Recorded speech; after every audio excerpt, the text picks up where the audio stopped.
Hello বন্ধুরা, আমি তোমাদের কাজল ম্যাম জ্ঞানজ্যোতি কোচিং সেন্টারের পক্ষ থেকে তোমাদের সকলকে জানাই স্বাগত।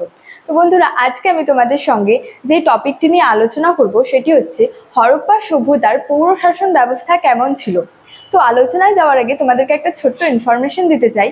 তোমরা যারা আমাদের কোচিং সেন্টারে এখনো যুক্ত হওনি কিংবা যুক্ত হতে চাইছো, তারা উপরে দুটি নাম্বার দেখতে পাচ্ছ, 6295916282 এবং 7076398606।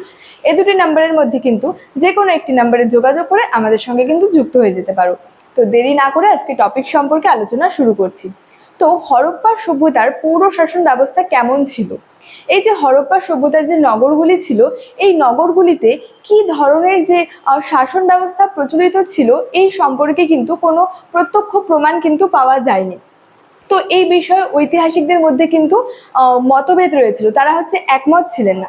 তো এই বিষয়ে এই ব্যাপারে বিভিন্ন যে ঐতিহাসিকগণরা ছিলেন তারা তাদের নানা মতামত প্রকাশ করেছিলেন, তারা বিভিন্ন মতামত দিয়েছিলেন।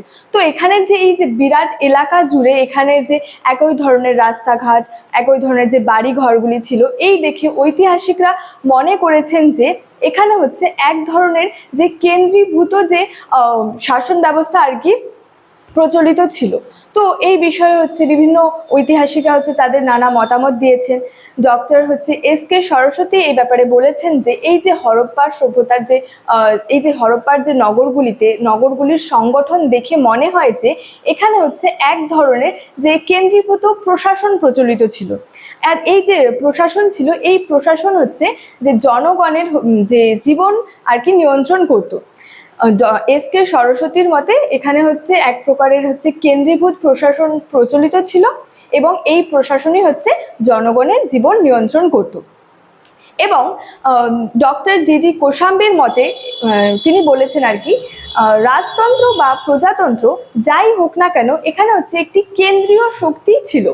মানে ডি.ডি. কোশাম্বী বলেছেন এখানে একটি কেন্দ্রীয় শক্তি ছিল, না হলে এই যে এত উন্নত, এত যে পরিকল্পিত একটি যে নাগরিক সভ্যতা, এই নাগরিক সভ্যতার বিকাশ কিন্তু এখানে সম্ভব হতো না। মানে ডক্টর ডি.ডি. কোশাম্বীর মতে বলেছেন এখানে একটি কেন্দ্রীয় শক্তি ছিল।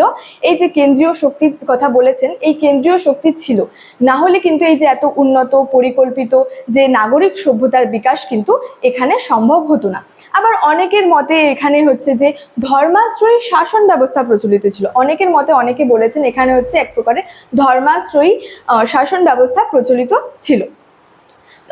তারপরে যে এইচ.ভি. সাংকালিয়ার মতে এখানকার যে কেন্দ্রীয় যে শাসন ছিল, সেই শাসন ছিল একজন দৃঢ় উদারনৈতিক যে স্বৈর শাসকের হাতে কিন্তু ছিল।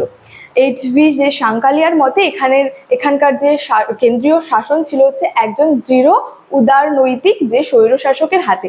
এবং এই সভ্যতার হরপ্পা সভ্যতার যে আর কি নগরগুলিতে কি ধরনের যে শাসন ব্যবস্থা ছিল সেই সম্পর্কে কিন্তু কোনো প্রত্যক্ষ প্রমাণ পাওয়া যায়নি। তাই ঐতিহাসিকরা এই বিষয়ে কিন্তু একমত ছিলেন না। তারা কিন্তু তাদের মধ্যে কিন্তু বিভিন্ন মতভেদ কিন্তু রয়েছিল। তো স্টুডেন্ট, এই ছিল আজকে আমার যে হরপ্পার পৌর শাসন ব্যবস্থা কেমন ছিল এই সম্পর্কে আজকের ক্লাসটি। ভিডিওটি তোমাদের কেমন লাগলো অবশ্যই আমাকে কমেন্ট করে জানিও এবং ভিডিওটি ভালো লাগলে বন্ধুদের সঙ্গে শেয়ার করতে ভুলবে না। দেখা হচ্ছে তোমাদের সঙ্গে পরবর্তী ভিডিওতে। Thank you so much. Thanks for watching.